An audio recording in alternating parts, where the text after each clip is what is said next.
Ayan. Good morning mga Q. Welcome po dito sa ating YouTube channel, Super Good TV. So, sa video nito mga Q ay gagawa po tayo ng lason sa daga. Ayan. So, ito yung mga kailangan natin mga Q. Kailangan natin itong plato na ito mga Q. Ayan. So, dyan natin i-mix mamaya yung ating baking soda at saka yung ating harina, yung mga sangkap natin sa paggawa ng lason sa daga. At syempre, kailangan din po natin yung dalawang lagayan ng mamimix natin mamaya.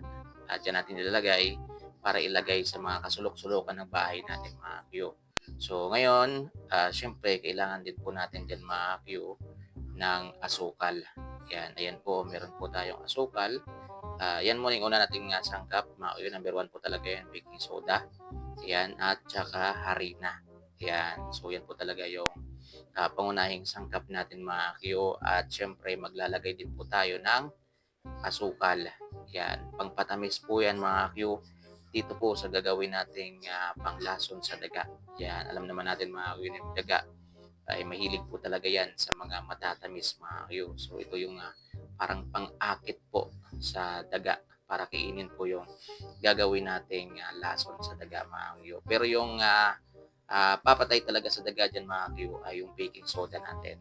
So, pag kinain kasi ng daga yan mga Q, lulubo yung tiyan ng daga. Tapos wala pang 24 hours, mamamatay po siya. Tulad dyan, no, nakikita nyo sa, ano natin, sa picture na yan. Yeah. So, kita nyo naman. So, ito na mga Q, imimix na po natin. So, una kong nilagay ay yung, harina. Yan, harina yung una nating nilagay mga Q. Ay, baking soda yon. So, wala namang problema yan mga Q kung ano yung unahin nyo, harina or baking soda. So, yan po yung harina. Yan, ito po kasi mga Q, is voice over na lang to. Kasi wala palang audio yung nagawa nating video mga Q. Hindi ko na on yung mic. Ayan, so ayan, nilalagay ko na dyan yung harina mga Q. Ayan, grabe naman, ang hirap naman ilagay ng harina na yan. Yun, sige pa, pagpag pa. Yan. So, okay na yan. Kumbaga mga Q, tinatansya lang po natin. So, wala naman tayong procedure dito mga Q kung magkano. Basta tansyahin lang po natin. Mas maraming baking soda, mas maganda mga Q. Kasi yan po talaga yung papatay sa mga daga, yung baking soda natin. So, hindi po tayo gagawa ng hotcake ha. Linilinaw ko lang mga Q. Gagawa po tayo ng lason sa daga. Tapos, naglagay din po tayo dyan ng asukal. O, diba? Para matamis yung gagawin nating lason sa daga mga Q. Para pag naamoy ng daga, uy, parang ang sweet, sabi ng daga. Kainin ko nga. Ayan.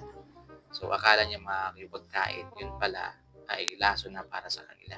So, ayan, minimix ko po dyan mga Q yung ating harina at saka baking soda na merong asukal. So, i-mix lang po natin yan ng maayos, ng magsama-sama po lahat ng sangkap na gamit natin. So, yun lang po yung sangkap na gamit natin ha. Baking soda, yan, harina at saka asukal. Yun. O, diba, nag-explain pa ako dyan mga Q, pero wala palang boses. Yun o, mix lang po natin ng maayos. Then after natin ma-mix, yan, so ano pa ba yung gagawin natin mga Q? Siyempre, ilalagay na natin siya dito sa mga lagayan natin. Yan, o diba, lagay lang natin yan. Yan, hatiin lang natin yan sa dalawa mga Q. Yan, so depende yan kung medyo marami talagang daga sa bahay ninyo mga Q. Gumawa kayo ng marami. Pero kung kaunti lang din naman, ay tansyahin nyo lang. Para hindi naman sayang yung ano natin, yung ginawa natin. So, ayan o. Ayan, hinahati-hati ko na yan sa dalawa. Mga ka-Q.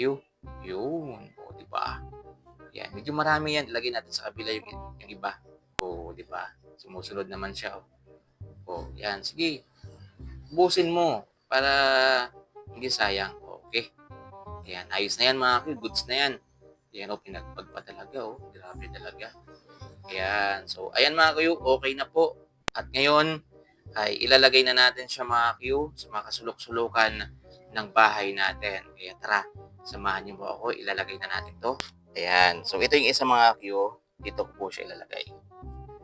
Ayan. Kasi dyan ko madalas nakikita yung daga. Mga Q, dumadaan-daan dyan. Oh.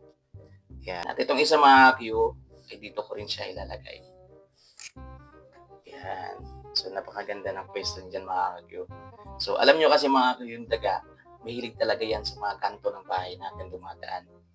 Yan. Yung daga kasi mga Q, videohan ko dati yung ginagawa ng daga. Dadaan siya muna dyan, dadaanan niya muna yan. Then after niyang maamoy ito mga Q, babalikan niya. Yan, babalikan niya at kakainin.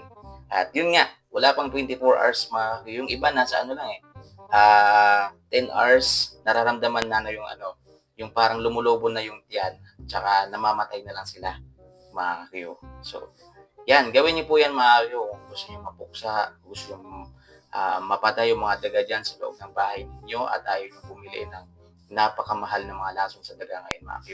Subukan niyo lang po yan mga Q, wala namang mawawala. At saka tipid po yan, hindi po kayo mapagastos ng malaki mga Q. So yun, maraming salamat po sa panonood. Yan, please like, comment, and subscribe mga Q. I-follow na rin po yung aking YouTube channel, Super QTV. Maraming salamat po.